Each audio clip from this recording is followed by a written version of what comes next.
ક્યારે વિચાર્યું છે કે મિત્રો સાથે રસપૂરી ખાવાનો એક સાદો વિચાર કેવી રીતે એક મોટા હંગામા અને યાદગાર કોમેડીમાં ફેરવાઈ જાય? આજે આપણે એક એવી જ વાયરલ ગુજરાતી કોમેડી સ્કેચને ઊંડાણપૂર્વક સમજીશું અને જાણીશું કે એની પાછળ રહેલું હાસ્યનું વિજ્ઞાન શું છે જે બધાને આટલું હસાવે છે. આ સવાલ જ આખી કોમેડીનો જીવ છે, ખરું ને? એક નાનકડી ઈચ્છા અને એમાંથી કેવી રીતે એક આખો સામાજિક પ્રસંગ, દલીલો અને હાસ્યાસ્પદ પરિસ્થિતિઓનું જાળું ગૂંથાય છે? ચાલો, આપણે સાથે મળીને આ કોમેડીના દરેક પાસાને ખોલીને જોઈએ. આપણા આજના વિશ્લેષણમાં આપણે આ 5 મુખ્ય મુદ્દાઓ પર વાત કરીશું. પહેલા તો કેવી રીતે એક નાનકડી ઈચ્છા અંધાધૂંધીમાં ફેરવાય છે. પછી એમની વચ્ચે ચાલતી મજાક મસ્કરીની રમતને સમજીશું.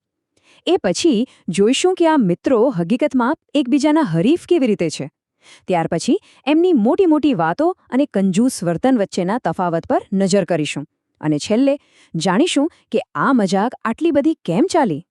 તો ચાલો શરૂઆત કરીએ. બધું શરૂ થાય છે એકદમ સાદી વાતથી, રસપૂરી ખાવાની ઈચ્છા. પણ જ્યારે મિત્રોનું ટોળું ભેગું થાય ત્યારે સાધારણ વાત ક્યારે એક મોટો પ્લાન બની જાય એની કોઈને ખબર જ નથી પડતી. અને જુઓ, અહીંથી જ અસલી કોમેડી શરૂ થાય છે. એક તરફ એક વ્યક્તિની સીધી સાદી ઈચ્છા છે અને બીજી તરફ એ ઈચ્છા તરત જ એક મોટા સામાજિક પ્રસંગનું રૂપ લઈ લે છે. અને એમાં પણ કોને બોલાવવાની વાત થાય છે? જેની સાથે જૂના ઝઘડા છે એમને. બસ આ સાદગી અને આ જટિલતા વચ્ચેનું જે તફાવત છે ને એ જ હસાવે છે. હવે વાત કરીએ એમની વાતચીત કરવાની રીતની. પહેલી નજરે તો એવું જ લાગે કે આ લોકો લડી રહ્યા છે. પણ ના, આ ખાલી ઝઘડો નથી, આ તો એક જાતની સામાજિક રમત છે જેને આપણે બેન્ટર કહી શકીએ. અહીં શબ્દોના ઘા થાય છે, પણ કોઈને દુઃખ પહોંચાડવા માટે નહીં, પણ પોતાની હોશિયારી બતાવવા માટે. આ ઉદાહરણ જુઓ તો ખરા. મુદ્દો એક ચમચી શાકનો છે જ નહીં. મુદ્દો તો એ છે કે રોજબરોજની એક નાનકડી વાતને હથિયાર બનાવીને વર્ષો જૂની ફરિયાદની જેમ કેવી રીતે રજૂ કરાય છે. આ બતાવે છે કે યાદશક્તિ કેવી ગજબની છે, ખાસ કરીને જ્યારે બીજાની ભૂલો યાદ રાખવાની હોય.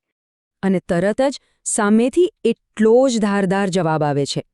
આ ઝડપ જ બતાવે છે કે આ કોઈ ગંભીર દલીલ નથી, પણ એક એવી રમત છે જેમાં બંને પક્ષો ઉસ્તાદ છે. અહીં એ જ જીતે જેનો જવાબ સૌથી સચોટ, સૌથી ઝડપી અને સૌથી વધુ ચોટનાર હોય. તો આનો સારાંશ એ જ છે કે આ ઝઘડાઓ એમના સંબંધનો એક ખૂબ મહત્વનો હિસ્સો છે. આ એક એવી રમત છે જેના નિયમો એમને મોઢે છે.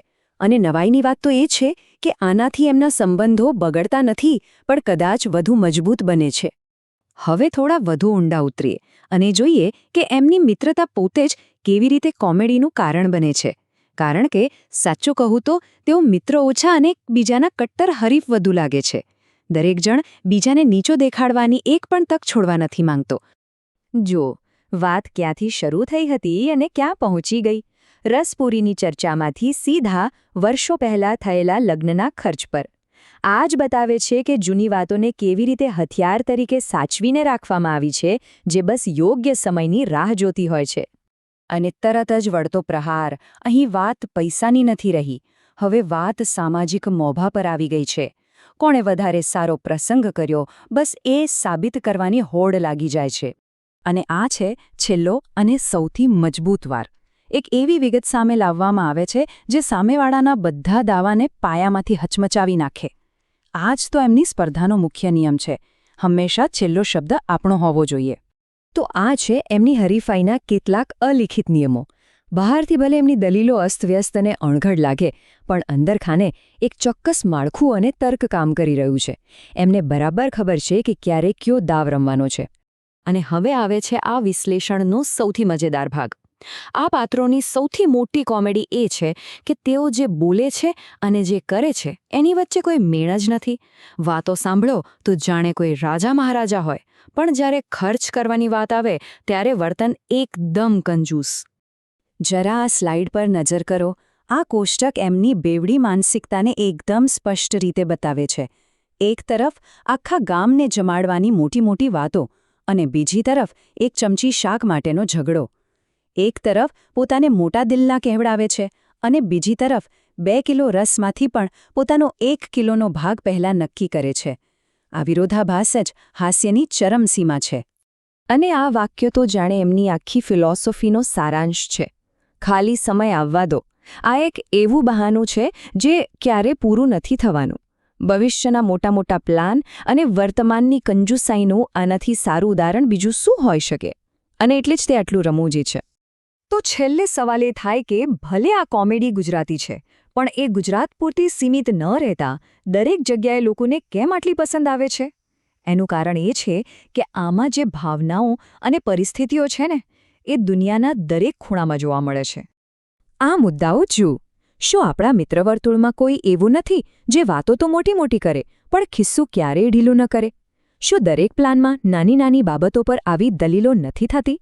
અને સામાજિક દેખાડો કરવાની વૃત્તિ એ તો દરેક સમાજમાં હોય જ છે. આ જ કારણ છે કે ભાષા અને સંસ્કૃતિના સીમાડા ઓળંગીને આ કોમેડી દરેકને પોતાની લાગે છે. અને અંતે એક સવાલ વિચારવા જેવો છે.